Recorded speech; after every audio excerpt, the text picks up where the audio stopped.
Pontuando que o coronavírus fez conosco o que nenhuma outra situação fez.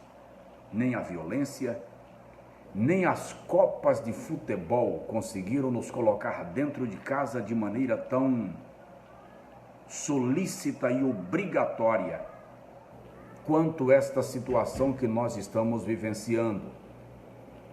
As autoridades começaram chamando-a de epidemia, passaram a chamá-la de pandemia. Eu já estou aqui nos meus botões chamando de pandemônio. Nós estamos falando de 177 nações do mundo atingidas pelo mesmo problema, numa velocidade incrível, num contágio sem precedentes. E nos últimos dias eu parei para ouvir, assistir algumas coletivas do ministro da Saúde, alguns artigos e considerações de profissionais da área de saúde e autoridades da saúde. Cheguei a algumas conclusões que eu quero compartilhar com você. A primeira, nós somos um povo, uma nação. Vivemos em comunidade e, como nós vivemos em comunidade, somos corresponsáveis pela vida uns dos outros. Este é o preço de não viver na caverna sozinho.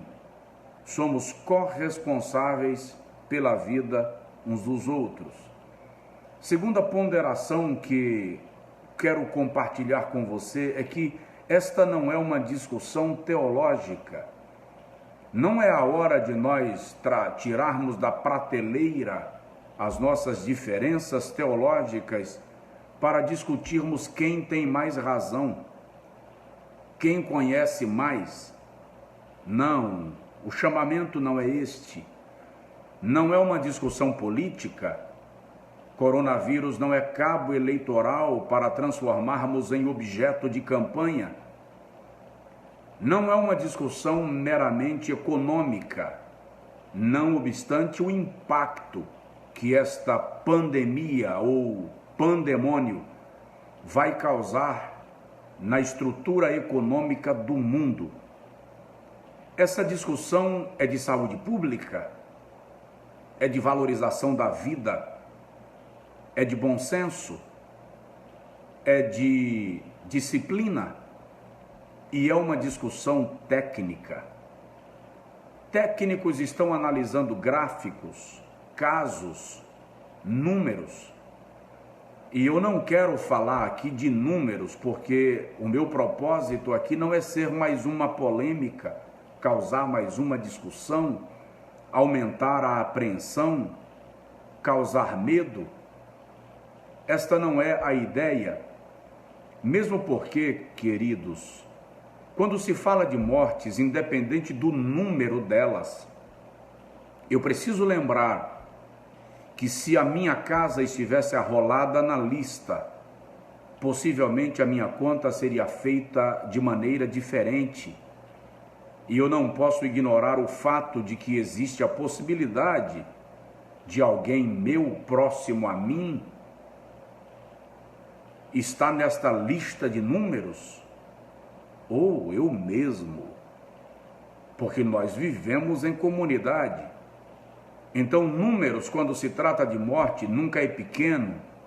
É óbvio que fazendo paralelos com alguns outros números, com a população do globo, eu posso minimizar o impacto dos números, mas eu não posso minimizar esse impacto quando este número inclui a casa de alguém. Então, eu preciso pensar nisto e estamos considerando o fato de que outros fatores matam tanto quanto ou mais, e alguns muito mais.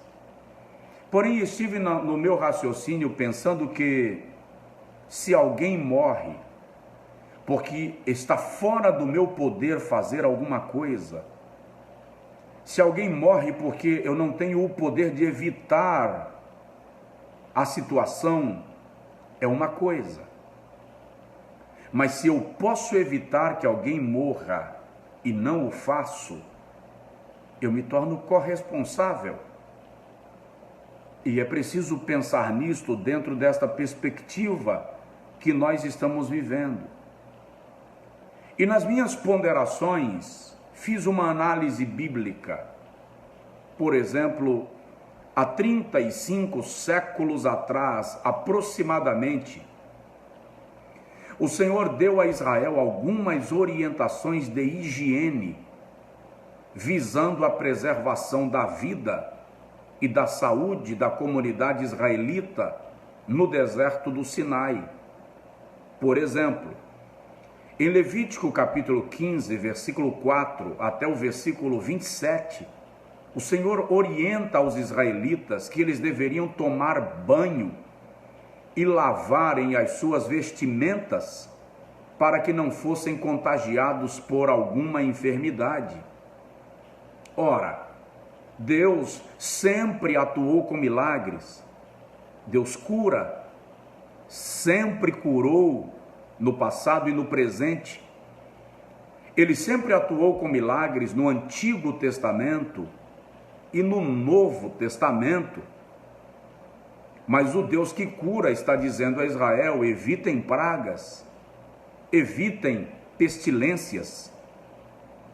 Em Deuteronômio capítulo 22, versículo 8, quando Deus orienta os israelitas sobre a construção de uma casa com primeiro e segundo pavimento, ele diz: constrói também um parapeito para evitar que alguém desavisado caia e morrendo, tu sejas culpado pela morte de alguém. Ora, o Deus que ressuscita mortos está orientando a Israel que tome os devidos cuidados para que ninguém morra. Quando nós vamos para o texto sagrado em Deuteronômio capítulo 23, versículo 12 e 13, o Senhor orienta Israel no deserto sobre os dejetos humanos, excrementos, fezes e urina, que no arraial e no deserto deveria haver um local separado, privativo, para que estes elementos fossem deixados e enterrados, a fim de que o povo não fosse atingido pela peste e pelas pragas.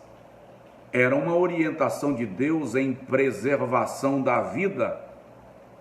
Em Levítico capítulo de número 5, versículo 2, e em Números capítulo 19, Deus orienta que se alguém tivesse tocado num morto, deveria ficar de quarentena.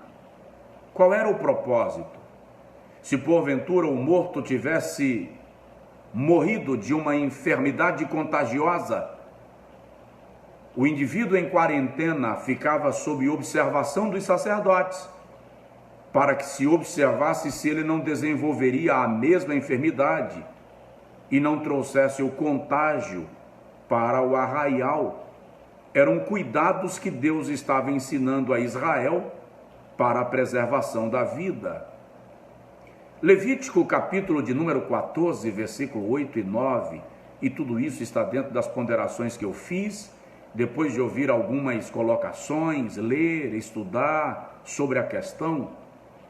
O Senhor orienta que quando alguém estivesse suspeito de uma enfermidade que poderia ser contagiosa, o tal deveria ser posto em isolamento para que os sacerdotes, que também tinham uma função médica, averiguasse se a doença seria contagiosa ou não.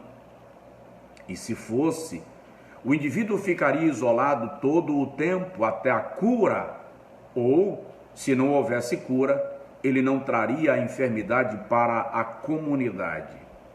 É incrível que o Deus que faz milagres, o Deus que sempre curou enfermos, estabeleceu regras tão rígidas para que Israel fosse poupado de pragas, pestes e enfermidades. É fácil viver esse tempo que nós estamos vivendo? Claro que não. E aqueles que não se prepararam para esse tempo, os milhões de autônomos que saem pela manhã para trabalhar e trazerem a comida para casa à noite, como fazer deles ou como fazer com eles?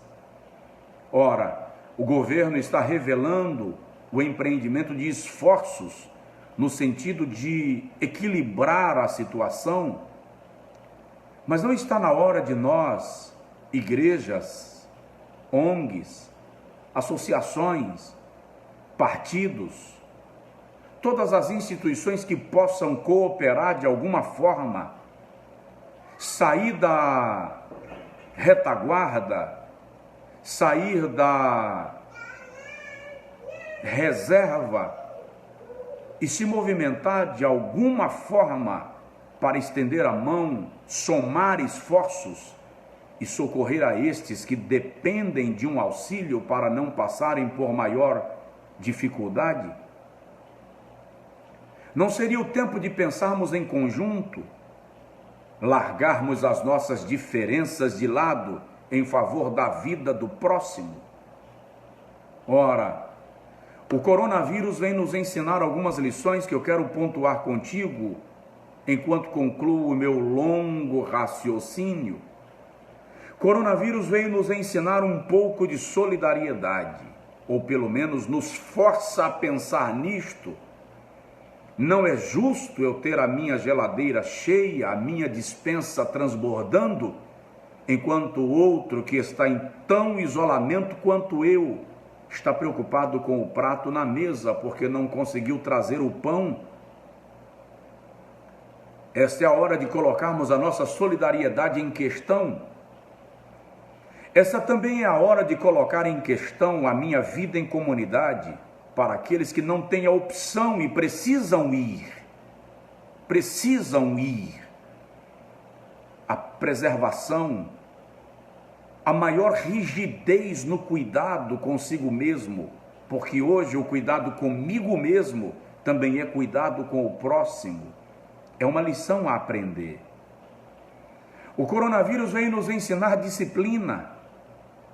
Ora, as regras básicas de higiene para a contenção e não proliferação do mal não deveria ser aquilo que nós praticaríamos todos os dias, regularmente, espontaneamente, sem sermos forçados a isto?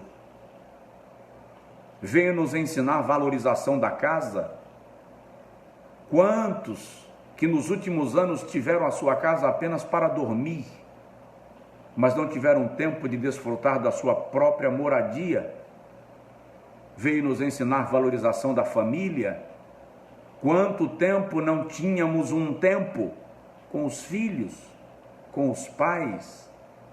Quanto tempo não paramos para valorizar quem, de fato, importa ser valorizado? Coronavírus vem nos ensinar a valorização do culto. Eu só iria ao culto de vez em quando, chegava atrasado, saía antes do culto terminar. Agora, como eu gostaria de congregar. Serve de lição. Veio nos ensinar, essa experiência veio nos ensinar generosidade. É hora de partir o pão e abençoar alguém. Pensa nisto. Esse tempo é curto, por mais amargo que ele esteja sendo, ele vai passar. E quanto mais rígidos e severos formos conosco mesmos, mais rápido ele vai passar e melhores serão os nossos resultados. Pensa nisso. Ore pelos agentes de saúde e por todos os profissionais que estão trabalhando para que o país não pare e para a contenção deste pandemia ou pandemônio. Fica a seu critério definir. Fato é que Deus está conosco. O Deus de Jacó é o nosso refúgio. Deus abençoe. Fica na paz.